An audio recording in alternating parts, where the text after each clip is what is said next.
Welcome to the Personal Perseverance Project. My name is David Atkins, retired New York State Trooper, $1 million direct sales international business earner, author, and keynote motivational speaker, where each week I come here to help you break through your excuses so you can live a life up to your fullest potential. Let the project begin.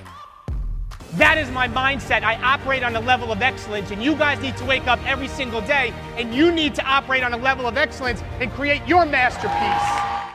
What's up, guys, and welcome to another edition of the Personal Perseverance Project. We are in September, my friends. My goodness, we are in September. For those of you that have kids, I'm sure they are back in school. For those of you that have older kids, I'm sure they went off to college. For a lot of parents, maybe you finally feel like you can breathe a little bit, because I think by the end of the summer, it's time for the kids to get back in a routine. The parents are struggling with structure in their life. People are sleeping in. It's kind of great to get back to structure and routine. I know that's how I feel in my house. So getting my older daughter back to college for her second year and my other two daughters off and back to school, it feels good. And then also, tomorrow, I'm heading out traveling again for two keynote events that I'm excited about this week. I'll be speaking in Iowa to the Iowa Roads and Streets Annual Conference. People that are in charge of handling the highways, the roads and streets in Iowa. And then I'm heading to Wyoming speaking. I'm the keynote speaker for the Realtors, Wyoming Realtors State Association, for their annual conference. So I pretty much will be traveling all week, but I'm excited to come on to you on this Monday, drop this episode for you guys before I head out tomorrow for travel the rest of the week. And today's topic, sometimes things come to me. I don't know about you guys, but sometimes my best innovation, and not that this is innovative, but my ideas, things I want to do, it often come out when I'm just taking a shower. I'm showering, I'm thinking, I'm going through things. And what hit me yesterday or this weekend is the quote, or not really a quote, the phrase, the statement that never underestimate, and that's what we're going to talk about today. Never underestimate the power of the underdog. Never underestimate the power of the underdog. And I thought about this personally, why it spoke to me, because when I look back at my life, when I look back of being somebody who, my parents got divorced during high school into my college years. I had to work a lot of hours in my time with the University of Albany just to pay my way through school. I was never able to go away on spring break with my friends because I had to stay back and live in a house, a fraternity house that basically they didn't have the heat on during the week that I was there. Or just that work ethic, or when I was an ocean lifeguard and I was very small for my size in terms of being an ocean lifeguard where I wanted to work, and then taking the ocean lifeguard tests and being one of 8 or 9 that passed. And that day there was 70 guys there that day. I remember it was crowded, and I just think of the work ethic and drive that it took to get there, being the underdog, or just things in my career with the state police, whether it was seeing an award like the Trooper of the Year, or having to study for lieutenant's exam, or building a network marketing multi-level business that so many people, that the overwhelming vast majority of people, probably 98, 99%, said it would never work, said it was a pyramid scheme, mocked, made fun of, had minimal support from friends, family, and everything in between. And me just having the vision and goals, or just being an author, being a speaker, and fighting the battle even right now that as a keynote motivational speaker, the competition is thick. It's stiff. I'm not a celebrity. I'm not an ex-Olympic athlete, gold medalist. I'm not a pro athlete. I'm not the CEO of Starbucks or nothing. I am a dad with 3 daughters that my entire life has had a relentless drive to not make excuses. And every single time I had a goal, I made the one decision and went after it. And I've always achieved what I put my mind to, because I never, ever was willing to get up. Whether it was getting the New York State Trooper of the Year, whether it was building my network marketing business to a team of 1,400 people international, and building it to $1 million income business, or writing a book when I wasn't a great writer or English person in high school and college, and becoming an author, and now being a keynote speaker. And right now, I will tell you right now for me in the keynote motivational speaking world, I feel that I am the underdog, because when I'm going for events and I'm up against people that have a resume like that, it's very easy to do the comparison game. And what is stopping me from doing that is I've learned not to do that, because comparison's the thief of joy. I believe in my message. I believe in the gift that God gave me to go on a stage and have a very dynamic, I'm a dynamic speaker. I bring a lot of emotion. I bring energy, and to share my story of my life, of the things I've been through, the struggles I've been through, and how I overcame them, because I believe it can empower other people in their life. So for me, I feel like I'm in the underdog stage as a speaker, right? But I also been somebody that's have accomplished things, and it's very easy on the other side to then have to be wary of the underdog. So like today, there's two ways to look at this, and I want to kind of dive into it. I have some points to share with you guys. And the two ways that I want to look at this is, number one, when it comes to never underestimating the power of the underdog, number one is you can be the underdog, and with that, you have nothing to lose and can be relentless in your work ethic and drive to achieve that goal. And I think those people are the most dangerous, right? And I've been there. I'm in it right now as I'm trying to build to be super successful, speaking 3-4 times as much as I'm currently doing. That's point one, is you are the underdog.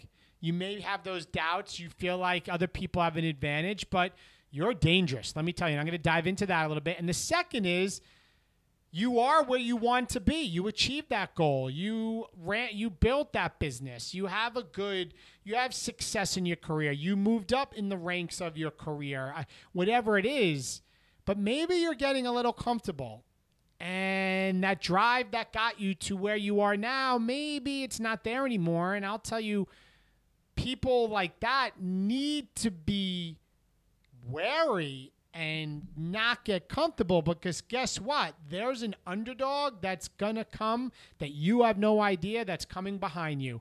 And the next thing you know, they're coming after you, because there's always somebody out there that is working harder than you. There's always somebody out there that's going to be more driven. There's always somebody out there that's coming for you, that's coming to take business from you, that's coming to take, your customers away for their better product, for who's coming to go after that promotion that you want, that you got, and they're looking to come by you. Trust me when I tell you, there are people coming. Those underdogs are coming. So on both sides of the fence, whether you are where you are, my point to you is you can't get comfortable, because there's people coming. And if you are an underdog, my goodness, you have the world in the palm of your hand, and you have so much that you can do and go after to achieve your goals and dreams. So I want to kind of dive into, I have a handful of points that I want to share with you guys. So if you are the underdog, let's talk about this first. If you are the underdog and you feel that other people maybe naturally are gifted or naturally are talented or have gotten, some things handed to them, or I want to, put the asterisk there, don't ever think that being the underdog and you see somebody that achieves something, don't ever think that they did it overnight. There's no such thing as a quantum leap, massive overnight success. When I look at certain people and the goals I have, people that I aspire to reach at a certain level, I try not to compare. We're human beings. It's hard to do that, but I try not to compare, because nothing serves that. But I soon find out, I may only be seeing them on social media for the last year or 2 years, but they've been at this for 8, 9, 10 years. And nobody sees what they're doing in those grind years. And then everybody sees them on this pedestal like they have overnight success, and that's not true. So if you're the underdog, the first thing I'm going to say, point one is this, and if you want to take notes or if you're listening, but this is the point I'm going to say, is hustle beats talent when talent doesn't hustle. Let me say that again. Hustle beats talent when talent doesn't hustle. There are a lot of people out in the world who are super talented and are freaking lazy. I'm just going to call it as it is.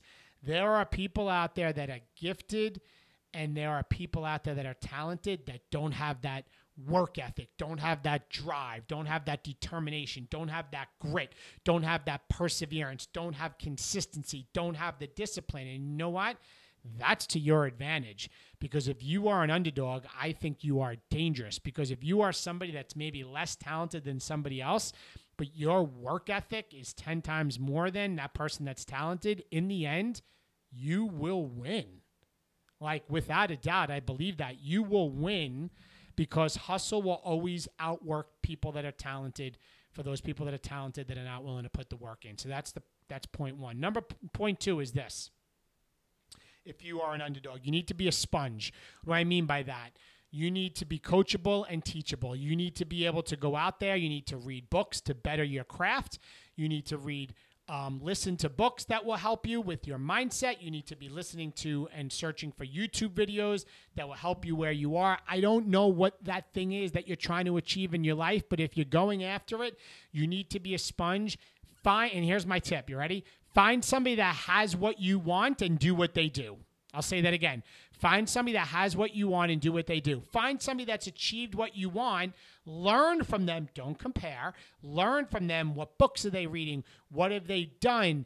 How do they show up every day? What are their habits every day? Learn to become a sponge for people that did it before you, because you will probably do it much quicker than they did, because you can learn from their mistakes. You can learn from their successes. All right? So you got to be a sponge.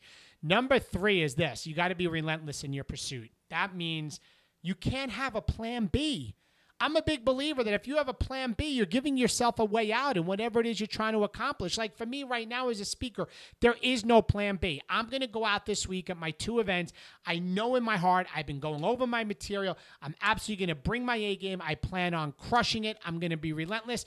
When I don't get selected for an event, or I have things that don't happen, guys, I'll just tell you right now, I was supposed to have a call with a potential client about a speaking event in next May. And like, this is the reality.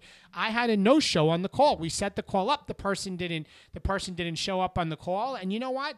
That can easily discourage people. That can easily let you down. But you know what? I said, all right, the person's not here. I followed up with them. I didn't hear from them. And here I am recording a podcast. Why? Because I'm relentless in my mindset that I'm not going to allow one thing break me.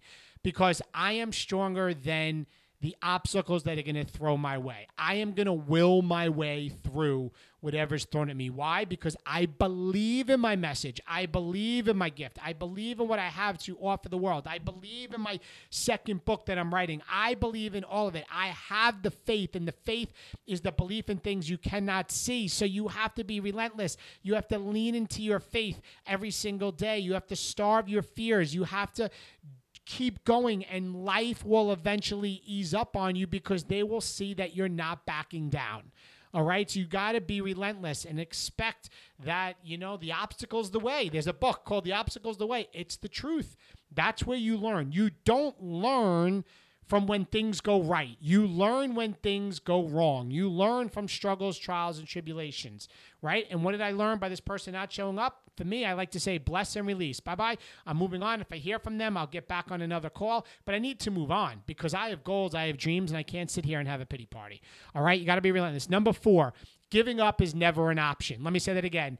Giving up is never ever an option. If you are an underdog and you are that serious about your goals, you can never give up. No matter what. No matter what. You can never give up. Because too many people give up because it's not what they thought it was. They don't like a certain person. They don't like the process of what it takes, and then we quit. And you know what? What I've learned in my life, that quitting just doesn't affect me. It affects my kids as well, because our kids don't just listen to what you say. They watch what you do. And for the parents out there, trust me when I tell you, the way that you handle obstacles, the way that you give up or you don't give up, your kids are watching you, and you think that when you give up on something that it's only affecting you, you are 100% wrong. I learned that with the work ethic that I see in my one daughter who's the ice hockey player. She watched how my wife and I handled everything, and that's how she shows up. I see it in my other 2 daughters as well. They see it. They may joke and mock, Dad, I don't need some motivational talk and this and that, but they laugh at me, but I know they're watching because I'm seeing it happens now. And I know because I see how they're handling adversity. My friends, can't give up. It's bigger than you. Whatever it is, it's bigger than you. Number 5, don't make excuses. You don't have time to waste, right? I've once heard excuses are well-planned lies. It's the truth. Excuses are well-planned lies, so stop making them. You know what? Take ownership of where you are. You are a product of the choices and decisions you've made up until this point. And when you take ownership of your life and you don't blame your lack of success on your boss or your sibling or your mom or your dad, and you finally take ownership, I mean, to the point where if you get in a car accident, it's the other person's fault, literally saying, you know what, if I left a minute earlier, I would not have gotten the accident. Like, your mindset has to be that extreme of ownership, extreme ownership, because when you do that is the most freeing thing in the world. You no longer care what other people think. You no longer let other people have control over your actions, okay?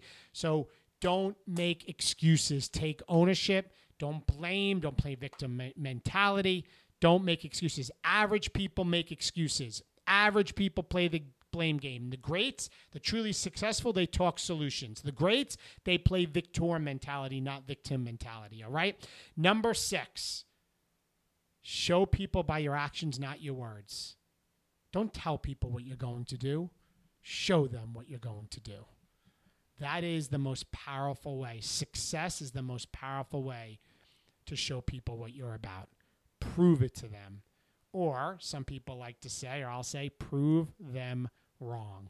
All your haters, all your naysayers, all the critics that are saying, you know, you're the underdog, play it safe, you're not going to be able to do that, prove them wrong. Prove them wrong. Show them by your actions, not your words. And the last thing, guys, I want to say, if you're in the position of being an underdog, and these are just all a couple quick things that came to mind, is go for it. Go for it. You have nothing to lose. What do you have to lose? Nothing. But you know what?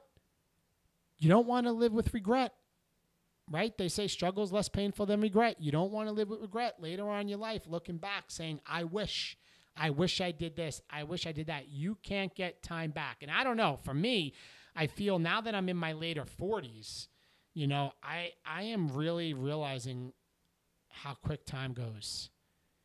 And how, you know, my dad that has Alzheimer's disease now, and seeing him, you know, going downhill there, like, it makes me not only realize how precious life is and there's not a lot of time, but it also says I'm the next generation, right? After my dad, I'm the next generation, and we don't have a lot of time, so you got to go for it. You got to go for your dreams.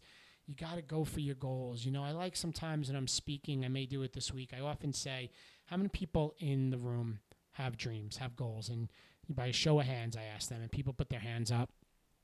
And I say, all right, keep your hands up for those of you that are actively pursuing your dreams. Like right now, you have dreams, but you're actively pursuing them. And I would say a good portion of hands go down, right? So then you have a handful of people that actually have dreams and they're pursuing them. And then my last question is, how many of you that still have your hands up actually achieved your dreams? Keep your hands up if you did. And you know what?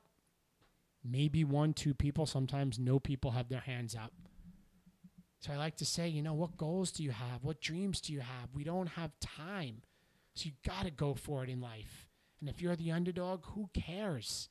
You're in a position that you have nothing to lose. You are dangerous, right? You are dangerous. Now, on the flip side, let me talk to those of you that maybe were the underdog and now have accomplished whatever it is that you set out to. There's some things I need to share with you. And the first thing is, if you feel that you got a little comfortable and you're struggling to find your way and get motivated again, the first thing I want to share with you is go back and redefine your why. Why do you do what you do? What is your why? And it's got to be bigger than you, because if it's not bigger than you, when you do hit something that's tough, or you are in this comfort zone and you're not motivated anymore, you're not going to do it because you're just relying on yourself. You have to have a bigger why. Is it your kids? Is it your family? Is it a community? Is it people that you need to help? What is the impact you're trying to make in the world? You need to find a why, and it's got to be stronger than you. So redefine it. Go back to your why. That's what drives you, right? Number 2 is bring the joy back. What were the things that you enjoyed doing when you were in the grind, in the hunt, when you were the underdog? Bring the joy back. Start doing the things that you enjoy doing to reach where you are, right? Sometimes bring the things of happiness. And maybe that may mean you're working too much, and maybe you need to shut down and, you know, be a little selfish and get some me time, get that massage, focus on meditation, take an extra day off, go to the movies, like just have some downtime. Get your exercise in, get back eating some healthy foods, right? Bring the joy back of the things that you know will make you feel good. All right. Number 3 is set new goals and put a date on them. Don't be like a ship without a sail, just floating out there every single day, Monday through Friday, hoping your work gets done.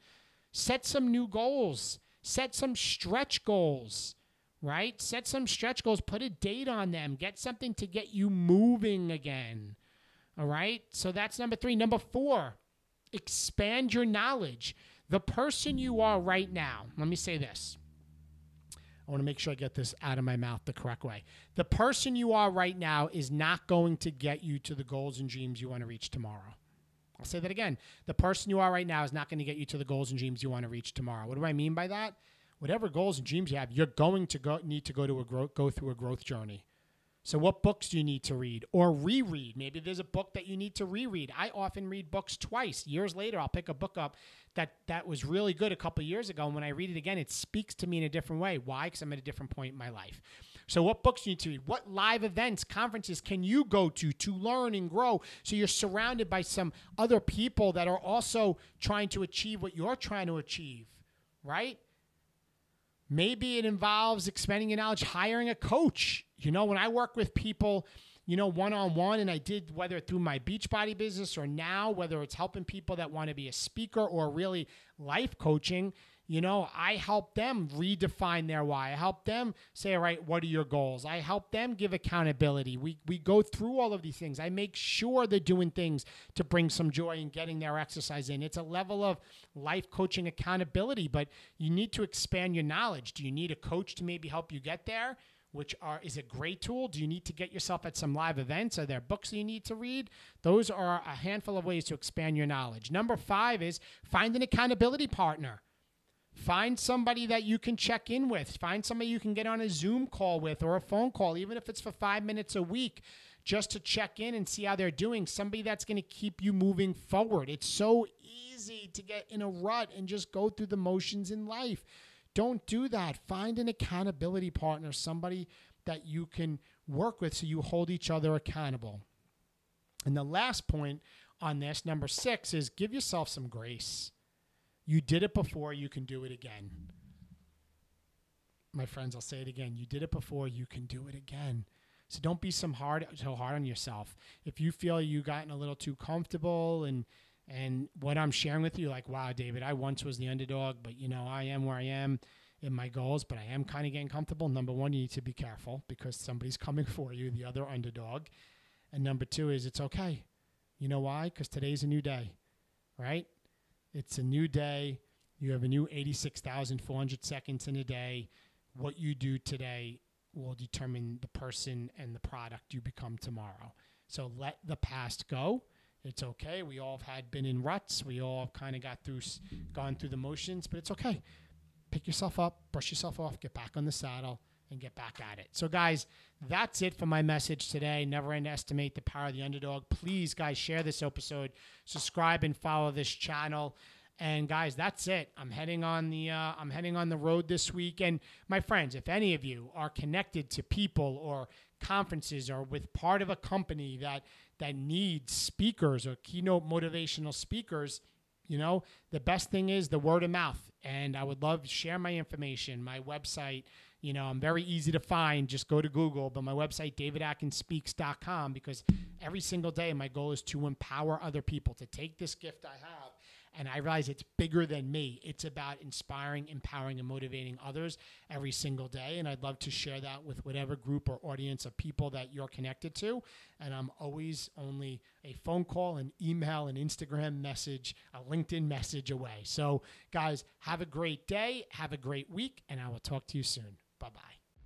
Thank you for listening to this episode of the Personal Perseverance Project. My goal every single day is to help people live up to their fullest potential. So please share this episode, subscribe to my channel, and maybe even leave a review. Be sure to connect and follow me on all my social media channels. And if you would like more information about me potentially being a keynote speaker at your event, or maybe you want to work with me one-on-one as your private coach, be sure to go to my website at davidatkinspeaks.com for more information. Thank you.